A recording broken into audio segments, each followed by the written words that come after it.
Hello guys, நாம் இந்த வீடியோவில் எதை பற்றி பார்க்க போகிறோம்னா டிஎன்எஸ்டிஸ்லேருந்து வந்திருக்கிற ஒரு முக்கியமான அறிவிப்பை தாங்க இந்த வீடியோவில் பார்க்க போகிறோம். நீங்கள் நம்ம சேனலுக்கு புதியவர் அப்படின்னா நம்ம சேனல் சப்ஸ்கிரைப் பண்ணி பக்கத்துலேயே ஆல் நூறு பட்டன் இருக்கும், அதையும் கிளிக் பண்ணி வச்சுக்கோங்க. வாங்க வீடியோக்குள்ளே போகலாம். ஆட்சி அமைத்தும் 100 நாளில் டிஏ உயர்வு வழங்கப்படும் என கூறிவிட்டு 700 நாளாகியும் மௌனம். டிஏ உயர்வு வழங்க உயர்நீதிமன்றம் உத்தரவின் மீது அரசு எல்பிஏ மேல்முறையீடு. ஒன்றும் அறியாதவர் போல் மாண்புமிகு முதல்வர் மௌனம். ஓய்வூதியர் பிரச்சனையை தீராமல் ஒப்பந்தம் நிறைவேறாது, பேருந்து இயங்காது கூறிவிட்டு பின்பு அரசுக்கு ஆதரவாக முதல்வர் அறிவிப்பார் என ஓய்வூதியர்களை ஏமாற்றி நடுத்தெருவில் விட்ட அமைச்சர்.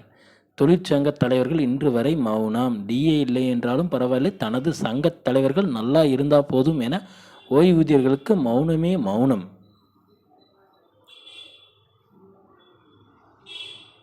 நேதாஜி சங்கத்தின் வழக்கறிஞர் திரு ஜார்ஜ் வில்லியம் உயர்நீதிமன்ற சென்னை அவர்கள் கோவை வந்துள்ளார்.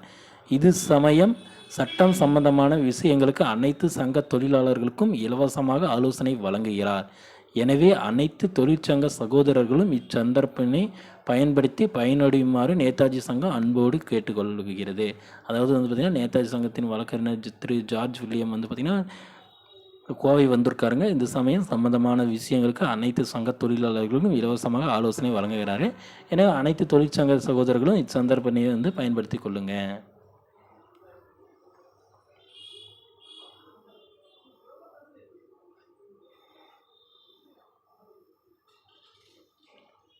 தமிழ்நாடு அரசு போக்குவரத்து கழகத்தில் வந்திருக்கூடிய ஒரு செய்திங்க. இது பரிசோதனை அறிக்கை நாள் 15/3/2023.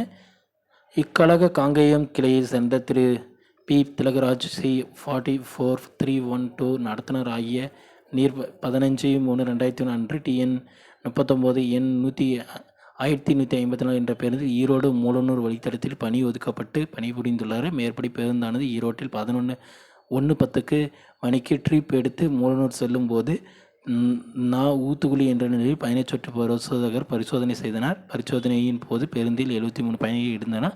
அனைவரும் பயணச்சீட்டு வழங்கியுள்ளது கணக்கு சரியாக இருந்தது. ஆனால் மேற்படி பேருந்தில் பின் சீட்டில் 6 பேர் அமரும் இருக்கையில் சுமை ஏற்றி வந்ததாக புகார் கண்டறியப்பட்டது. இச்செயலானது உமது கடமை உணர்வற்ற பொறுப்பற்ற தன்னிச்சையான செயலை தெளிவாக காட்டுவதோடு கழகத்திற்கு நஷ்டமும் வீண் சிரமமும் பொதுமக்கள் மத்தியில் அவப்பெயரும் ஏற்பட காரணமாகவும் இதனால் மீது கீழ்கண்ட குற்றச்சாட்டுகள் சுமத்தப்படுகின்றன. 15/3/2023 அன்று டிஎன் 39 எண் 1154 ஈரோடு மூலனூர் வழித்தட பேருந்தில் பணிபுரிந்த பின் சீட்டில் 6 பேர் அமரும் இருக்கையில் சுமை ஏற்றி வந்துள்ளீர்கள். பேருந்தின் பின்சீட்டில் சுமை ஏற்றி வந்த பயணிகள் இருக்கையில் அமர்ந்து செல்ல இயலாத சூழல் ஏற்பட காரணமாயுள்ளீர்.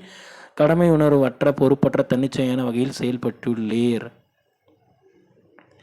கழகத்திற்கு நஷ்டமும் வீண் சிரமமும் ஏற்பட காரணமாக இருந்துள்ளீர். பொதுமக்களிடையே கழகத்திற்கு அவப்பெயர் ஏற்பட காரணமாக இருந்துள்ளீர்.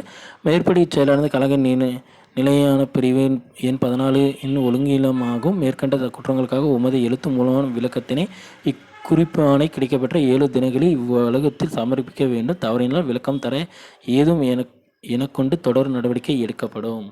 ஓகே ஃப்ரெண்ட்ஸ், இந்த மாதிரி யூஸ்ஃபுல்லான வீடியோஸ் வேணால் நம்ம சேனலை சப்ஸ்கிரைப் பண்ணி வச்சுக்கோங்க. தேங்க்யூ.